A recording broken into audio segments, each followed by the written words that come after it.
Hey, you're probably wondering, what? She never posts. What is she doing here? Well, I was initially going to post back in December, but due to some unforeseen circumstances, I did not feel it was appropriate to begin recording at that time. And now I thought that TikTok was getting banned and now it's back. And therefore, I thought, you know what? This is my chance. Let's stop delaying the process. So, why am I here? Well, today I'm here to tell you about my business, Mujer, Mente. It is a social media platform where I talk about my personal journey with my mental health struggles, as well as how I have helped other individuals, such as my students and my peers, my friends, and those who are near and dear close to me. I was a teacher for the last 8 years. I started off 10 years ago with an internship when I got my master's in education, and I have been a teacher ever since.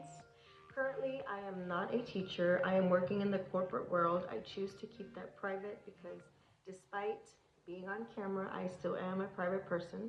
So I do work in corporate, but I am going to focus my time on my business as well. So my bachelor's is in psychology with a minor in Spanish, and I also received my master's of education. And now I am pursuing my master's of science with a degree in clinical psychology.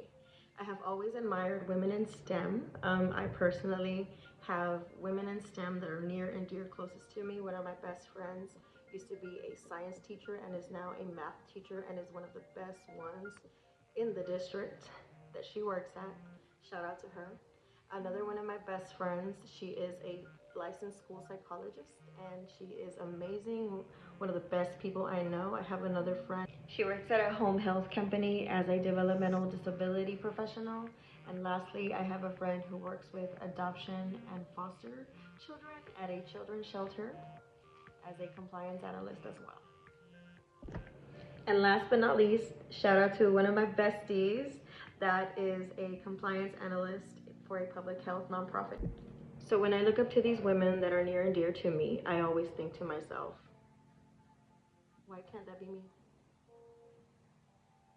I've always admired women in science. I mean, we have seen Dr. Ellen Ochoa make it out to space, one of the first Mexican American women to be out there by the moon. You know what I'm saying?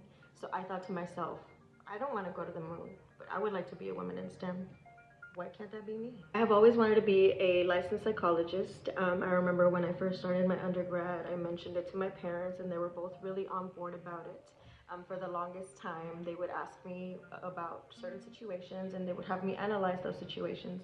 Mind you, I was still in school and I wasn't getting licensed. But they still counted on me to, hey, why do you think this person is acting this way? Or why do you think they're responding this way? Or hey, what do you think about this situation? So I've always really helped my family sort of analyze situations and look at them in a psychological aspect. And I did that a lot when I was working with the children for the past 10 years. I developed a really close relationship with these students, and I really helped them mostly.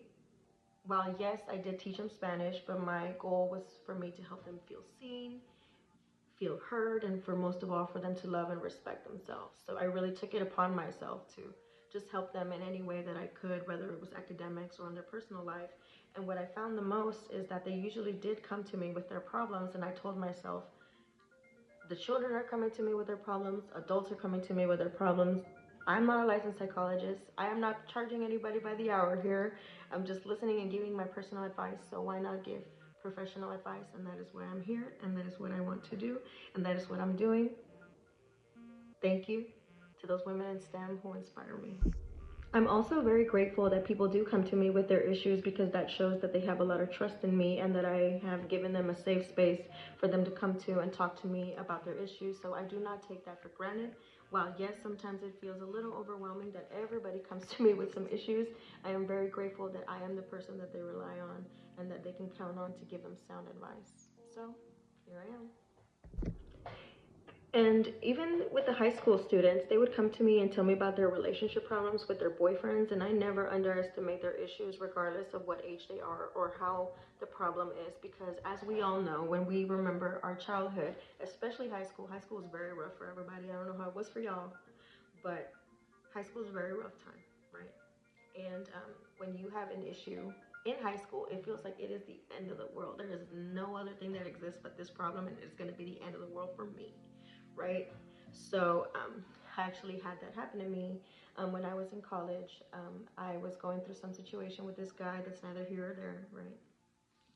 And I remember being really sad about it. And I went to my grad class with one of my favorite professors of all time. And she told me, Gabby, what's wrong? And I told her, oh, you're gonna think it's dumb.